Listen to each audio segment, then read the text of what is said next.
매일 묵상 23년 5월 13일 토요일 복음의 놀라운 능력을 알라. 갈라디아서 1장 13절에서 24절 말씀. 내가 전에 유대교에 있을 때 한 행위에 관해 여러분이 이미 들었을 것입니다. 나는 하나님의 교회를 몹시 핍박했고 파괴하려고 했습니다.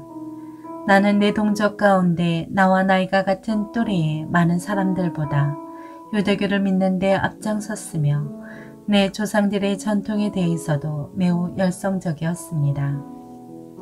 그러나 어머니의 태에서부터 나를 따로 세우시고 은혜로 나를 부르신 하나님께서 하나님의 아들을 이방 사람들에게 전하게 하시려고 하나님의 아들을 내 안에 나타내 보이셨습니다. 그때 나는 사람들과 의논하지도 않았고 나보다 먼저 사도가 된 사람들을 만나려고 예루살렘으로 올라가지도 않았습니다. 나는 곧장 아라비아로 갔다가 다시 다메섹으로 되돌아갔습니다.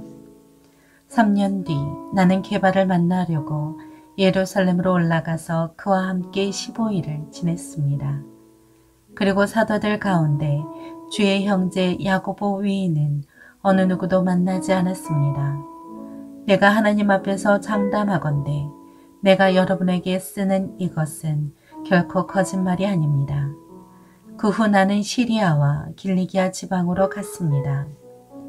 그래서 내 얼굴이 그리스도 안에 있는 유대의 교회들에게는 알려지지 않았습니다.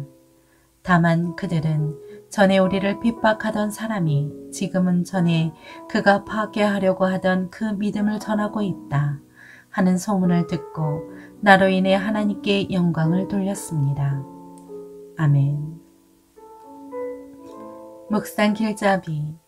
복음에는 사람을 변화시키는 것을 넘어 새로 태어나게 하는 놀라운 능력이 있음을 알고 복음을 주신 주님께 영광을 돌리게 합니다.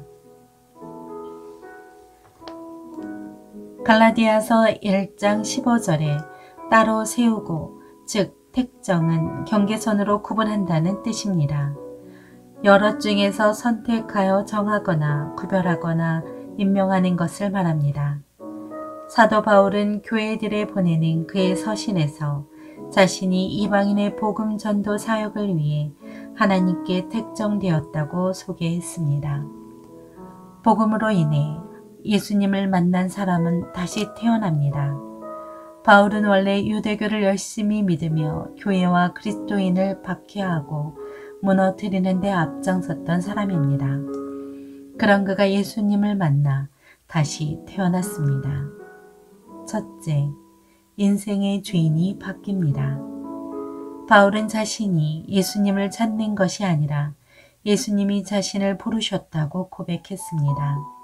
인생의 주인이 자신이 아니라 예수님이라고 고백한 것입니다.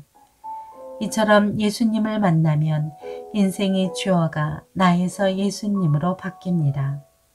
홀로 사는 인생이 아니라 언제 어디서나 예수님과 함께하는 인생을 살아갑니다. 둘째, 인도하심을 따릅니다.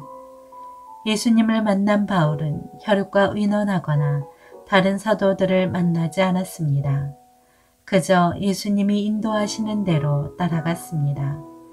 그는 그 후 3년의 시간이 지난 뒤 예루살렘으로 가서 사도 베드로와 예수님의 형제 야고보 두 사람만 만났습니다.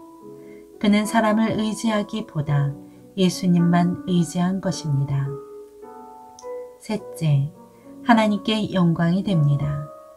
바울이 수리아와 길리기아 지방에서 오랜 시간 복음을 전했기에 유대 지역 교회들은 그의 얼굴조차 몰랐습니다. 다만 전에 교회를 박해하던 사람이 예수님의 은혜로 거듭나 복음을 전한다는 소식을 듣고 유대교의 성도들은 하나님께 영광을 돌렸습니다. 복음의 사람은 그렇게 하나님께 영광이 됩니다. 복음의 지혜와 능력은 사람의 생각을 뛰어넘습니다. 그러므로 우리는 복음을 전하며 낙심하지 말아야 합니다. 복음이 변화시키지 못할 죄인은 없다는 믿음을 가지고 어렵고 힘들어도 포기하지 말고 전도에 나서십시오. 그렇게 복음 안에 거하며 복음을 위해 사는 삶이 하나님께 영광이 됨을 잊지 마시기 바랍니다. 삶의 적용. 복음은 우리를 향한 하나님의 사랑 이야기입니다. 그 사랑 이야기를 아는 사람은 반응하지 않을 수 없습니다. 그래서 복음이 사명이 된다는 것은 그저 받은 것을 빚진 자의 마음으로 돌려주는 것입니다. 복음으로 사는 것은 무엇인가를 더 얻어내기 위해서가 아니라 하나님 은혜에 감사해서 사는 것입니다. 그래서 영혼을 순수하게 바라볼 수 있고 그저 이미 받은 것을 돌려주는 마음으로 사랑할 수 있습니다. 자신의 배경이나 언변이 아닌 복음의 능력만 의지하며 전도하십시오. 기도합니다. 주님, 복음의 능력이 이루어가는 역사의 도구가 되게 하옵소서. 예수님의 이름으로 기도합니다. 아멘.